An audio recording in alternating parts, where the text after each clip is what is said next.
Okay, so quick disclaimer, I don't know who started the drunk book reviews. I seen it first by Sailor J, and I seen it and I was like, oh wow, how adorable. I too want to get drunk and talk about the books that I read, so we are going to do that.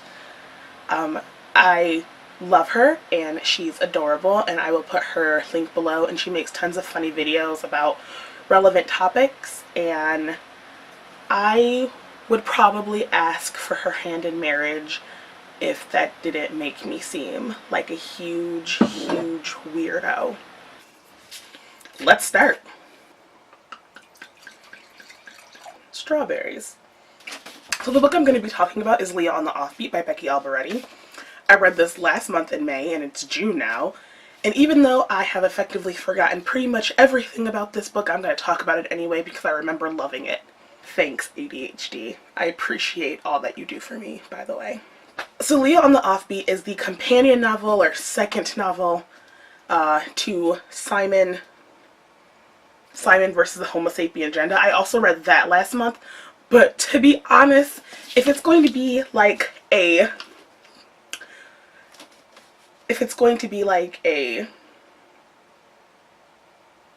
competition between who I love more, Leah or Simon, fuck Simon, okay? So Leah basically describes herself as 7 Harry Potter books stacked in a trench coat, which I know nothing about. She's also in the minority of her friends who only has divorced parents and who is kind of poorer than the other ones. Everyone else has huge houses and she lives in an apartment with her mother. So the cast of characters, if you've read the books, is Leah, Simon, Simon's boyfriend, Bram, this guy that really likes Leah, even though she's like, you're cute and you're adorable, but I don't really like you for any other reason other than I just kind of don't. Garrett likes Leah, and it's pretty obvious that he likes her. He invites her out places. He's constantly texting her, but she's just kind of like, does he like me? Or, you know, is he just giving me attention? Because that's what males do. And it's kind of like oblivious, where you're just like, Leah, say something to him. If you don't like him, just say something. If you don't want to be with him, then just say something. The other plotline of the book is her relationship with her friend Abby. Now, Abby is dating her other best friend, Nick. Nick and Abby and other white boy with the glasses, oh god, Simon. They've all been friends since the beginning of their little childhood lives. And when Abby moved to their town like 2 years ago or something, they started hanging out a lot, her and Abby. And then Simon, who is an oblivious motherfucker, just is like, those two girls don't like each other. But since I'm caught up in my own drama with my secret boyfriend that I can't tell anyone about, I'm just not going to ask my best friend what's going on. So thanks a lot, Simon. You could have saved us probably a good half of a book if maybe you had just asked your friend what's going on instead of being so caught up in your own life. Apparently I was holding that one in because I didn't even know I felt that way. Oh my god. So now it's like a year and a half later. Abby and Leah are kind of like civil to each other. They say hi, they hang out in big groups, but they don't really talk one-on-one because at the beginning of the book you don't really know why Leah is just so opposed to Abby and like her existence. Because like at first you're just like, damn, like what did Abby ever do to you, Leah? You don't want her to go on the trip with you. You don't want her going to the same college as you. You don't want her like even in your presence. And you're just like, damn, like what is going on? And as the book goes on, usually I hate flashbacks, but these ones were really cute because maybe they were all like really cute moments. You start in the flashbacks, you kind of come to the conclusion that, oh, Leah liked Abby like a year and a half ago when all of the drama with Simon was going on. And then you get to see like where their relationship goes from there. And like her relationship with her mom and how she feels before having to leave all of her friends because they're going off to fancy colleges in like New York and New Hampshire and shit. I don't know. I can't remember everything.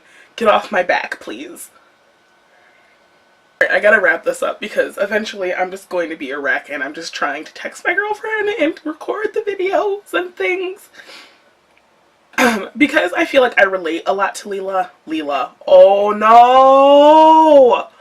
Leah, like that's how much I loved her and all of her like ridiculousness. I just now want to be Leah. Because I feel like I relate to her a lot. Me, a 25-year-old woman relating to a 17-year-old girl, obviously groundbreaking.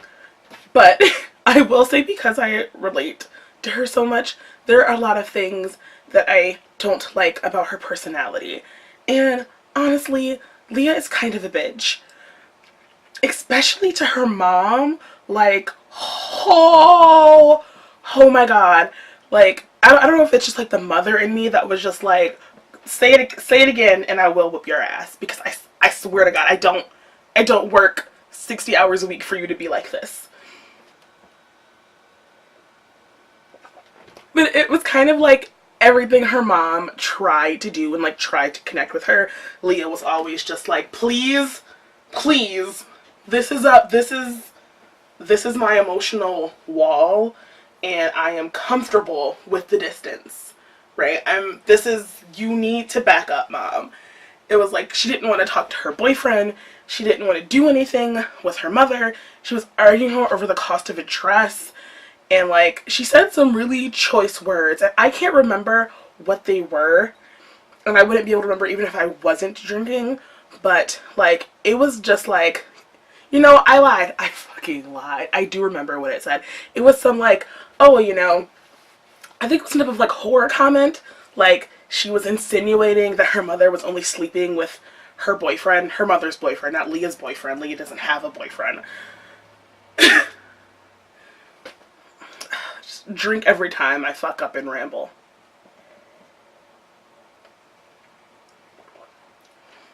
She implied that her mother was only sleeping with her partner for like money or something. I swear to you, honey, if my child would have said that to me, I would have been like, get out the car, ho, just get out. I'll see you back at home because you're testing me. The Lord is testing me. The universe is testing me, and I refuse to be disrespected like this in my own vehicle. I don't know if they were in a car or not. I'm just gonna have to assume. Wow, it's a lot of hand waving going on in here. She's kind of a bitch to Abby, even though Abby kind of deserves it some of the time. She was kind of a bitch about a secret that Abby had and wanted to share with Abby. Abby had a secret that she wanted to share with Abby. After Abby had told her something, Leah was just kind of like, huh, well, good for you, right? But Leah was just kind of like, figure out your shit, bitch, because I don't want to deal with it, and it's not my problem. And then she just got up and walked away. Basically, that's what happened. I'm just trying to let you know. Don't yell at me. I'm just saying that that's exactly what she did. Overall, I really like the book. If it's a toss-up between Simon or Leah, I choose Leah because I love her and her struggles so much, and they are very reminiscent of when I was a teenager. What I didn't like is her fucking attitude problem. Like, cut that shit out, Leah. No one wants to deal with you and all of your angst. And that's pretty much it. Okay. We're gonna finish this cup of wine. And then I don't know how I'm gonna get downstairs to the refrigerator to put this wine away. I just called someone a jammed printer over text message. I don't know why. I wonder if they're gonna respond. I really doubt it. I wouldn't respond if I was them, if I was called a jammed printer. I don't know. Maestro, play my outro song.